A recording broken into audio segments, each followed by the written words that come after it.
అయోధ్యాపురికి అధిపతిని రారాజు నవందారను అంటే రాజు దగ్గర ద్వారపాలకునిగా ఉండి రాజు సేవలు చేసే సేవకుడు.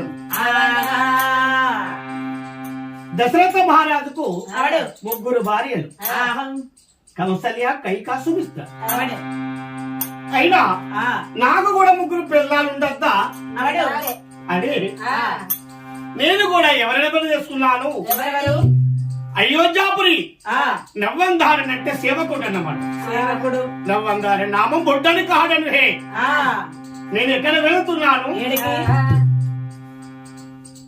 కాదంటే తాళ్ళలుంటా, లేకపోతే ఈదుళ్ళంటా.